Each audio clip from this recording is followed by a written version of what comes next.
Acte d'accusation déposé contre deux responsables du programme de préparation de Bnei Tzion après la catastrophe qui avait eu lieu il y a 1 an et demi où 10 adolescents de ce programme avaient péri. C'était au cours d'une excursion.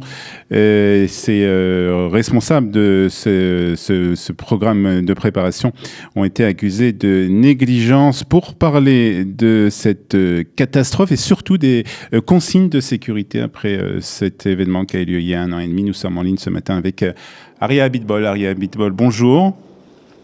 Bonjour. Merci d'être avec nous ce matin. Vous êtes responsable au sein de la Chavaya israélite et dans le cadre de vos responsabilités, justement, vous avez très souvent l'occasion d'organiser des excursions pour des adolescents. D'abord, ma première question, lorsqu'il y a 1 an et demi, vous avez entendu pour la première fois parler de cette catastrophe, de ces 10 adolescents qui ont péri dans cette catastrophe. Je vous rappelle qu'ils étaient dans un fleuve, dans un tioul, dans une excursion dans le côté de la mer Morte et qu'il y a eu des inondations, des pluies diluviennes qui ont donc tué ces 10 adolescents. Quelle a été votre réaction en tant que justement quelqu'un qui organise des centaines, peut-être même plus que ça, d'excursions tout au long de l'année? Écoutez, d'abord, je l'ai vécu malheureusement au niveau du terrain parce que j'avais également des groupes dans les montagnes d'Elat qui elles-mêmes étaient en excursion, donc qui eux-mêmes étaient en excursion. Donc c'est-à-dire que naturellement, je l'ai pris, si vous voulez, comme tout citoyen israélien, avec beaucoup de stupeur et de peine, mais j'ai dû également m'occuper de nos groupes qui sont restés bloqués à Eilat pendant 48 heures et ont dû passer Shabbat là-bas parce qu'il n'y avait pas de moyen de revenir d'Eilat. Donc, bien sûr, ça a été quelque chose qui nous a profondément marqué, mais en même temps, c'est des sujets desquels on parle tout le temps et que on vérifie absolument tous les jours pour voir si au niveau de la sécurité, nous sommes aux normes. Alors justement, on va parler un peu de ces consignes de sécurité. Je suppose, comme vous le dites, qu'avant d'envoyer des adolescents, des jeunes dans ce genre d'excursion, on vérifie beaucoup de choses. On vérifie quelles sont les conditions météorologiques et ces choses sont faites d'une façon à chaque fois en fait. Tout à fait. En fait, c'est une vérification qui se fait d'abord, et c'est ce qu'il faut savoir, plus d'1 mois à l'avance. C'est-à-dire 1 mois à l'avance pour travailler avec ce qu'on appelle le Moked Teva, qui est en fait l'organisme qui gère la sécurité de toutes les excursions que nous organisons, et qui travaille également avec le ministère de l'Éducation et avec les programmes Massa, dont je m'occupe, les programmes de l'agence juive, et encore beaucoup d'organismes. Cet organisme-là nous donne 1 mois à l'avance, nous exige 1 mois à l'avance de donner l'itinéraire de l'excursion que nous décidons de faire. Pourquoi 1 mois à l'avance, vous allez me dire?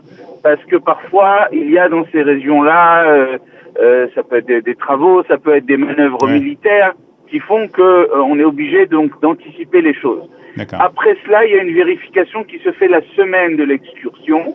Il y en a une qui est faite la veille et la dernière est faite le matin même de l'excursion. C'est-à-dire que et naturellement, le jour même, d'une étape à l'autre, nous devons prévenir que nous avons fini une étape et que nous passons à l'étape d'après pour encore une fois vérifier s'il n'y a pas eu de choses imprévues qui ont pu se passer entre l'heure où on a commencé l'excursion et l'heure où on arrive à une nouvelle étape. Donc, ce que vous nous dites, il y a un organisme qui contrôle, qui surveille justement tous ces groupes qui sont envoyés en excursion dans tout Israël. Et en fait, ces vérifications sont faites pratiquement avant le départ de ces groupes en excursion. Tout à fait, tout à fait. Avant, pendant, et on a même parfois des visites surprises de certains responsables de cette société qui s'appelle Moked Teva et qui viennent nous vérifier sur le terrain, est-ce qu'on est aux normes de sécurité, est-ce que les jeunes ont des bouteilles d'eau, est-ce que nous avons suivi l'itinéraire que nous avions planifié au départ. et encore beaucoup d'autres choses qui viennent vérifier. Alors, mais encore faut-il que ceux qui sont responsables de ces excursions fassent appel à ce Moquet Teva, ce centre en fait de surveillance. Il se peut qu'il y ait des groupes qui partent sans ces consignes de sécurité? Alors, en fait, ce qui s'est passé, si vous faites allusion à ce qui s'est passé à la Mechina ou le Ben Sion, c'est que, en fait, si vous voulez, les Mechinot sont dans une sorte de vide juridique qui fait qu'elles n'appartiennent ni au ministère de l'Éducation, ni au ministère de la Défense, ni comme nous à l'agence juive. Et ce qui veut dire qu'ils n'ont aucune obligation de faire appel au Moquet Teva. Et ce qui fait que après, ça dépend de la volonté de la direction de vérifier, de se mettre aux normes. Il faut dire que ça coûte de l'argent de passer par cet organisme parce que c'est normal. On fait travailler des météorologues, des gens qui vérifient tout le temps. C'est un moquette qui est ouvert 24 heures sur 24, donc ça coûte de l'argent. Et malheureusement, certaines méchinotes décident pour des raisons budgétaires de pas forcément faire appel au Moquet Teva. Mais quand on travaille avec le Moquet Teva de manière rigoureuse, il n'est pas censé se passer ce genre de choses, malheureusement, comme il s'est passé là, puisque nous respectons toutes les normes de sécurité, que ce soit au niveau de la météo ou au niveau sécuritaire, parce que parfois il y a des zones où on va nous dire, en cette période-là, il est pas conseillé ou il est interdit d'aller dans telle ou telle zone. Alors, sans doute, il y a des parents qui nous écoutent en ce moment, des parents justement d'enfants qui se trouvent peut-être dans des mérinotes, qui se trouvent dans des programmes, que ce soit des programmes de l'agence juive, des programmes d'autres organismes. Est-ce qu'ils ont la possibilité justement de vérifier qu'avant que leurs enfants partent en excursion, ils peuvent vérifier que justement ceux qui organisent ces excursions ont pris en compte toutes ces consignes de sécurité?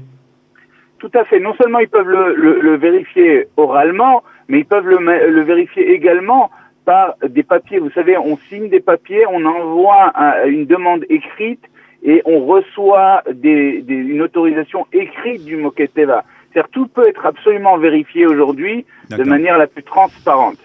D'accord. Très bien. Est-ce qu'il y a eu des choses, des consignes qui ont été changées justement après cette catastrophe, les consignes de sécurité qui ont été changées après cette catastrophe où il y a 10 adolescents qui sont morts? Écoutez, non, puisque le problème... mais justement, pour ces méchinotes, justement, pour ces programmes de préparation qui sont un peu dans le flou juridique, est-ce qu'il y a des choses qui ont changé pour eux?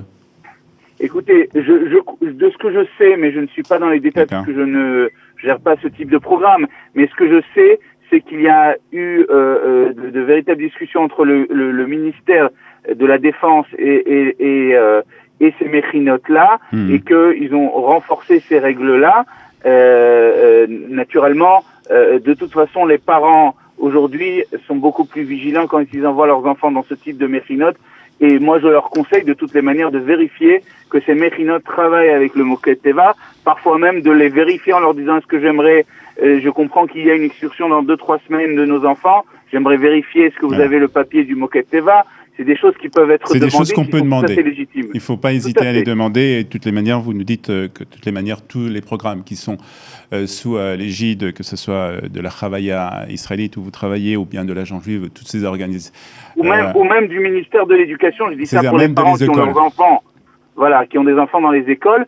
Là aussi, où il faudrait vérifier ce genre de choses, c'est dans les mouvements de jeunesse où parfois ce genre de choses doivent être bien vérifiées parce que c'est pas toujours moi personnellement j'ai mes enfants personnellement dans les mouvements de jeunesse et forcément par des formations, par formation professionnelle, je vérifie ce genre de choses dans le mouvement où mes enfants ça se passe bien, mais je pense que c'est quelque chose qu'il faudrait peut-être parfois vérifier. Donc il faut être vigilant, surtout lorsqu'on a des enfants dans ces mouvements de jeunesse, dans les écoles ou dans ces programmes de préparation. En tout cas, merci beaucoup Ari Abitbol pour ces explications. Avec plaisir. Bonne journée.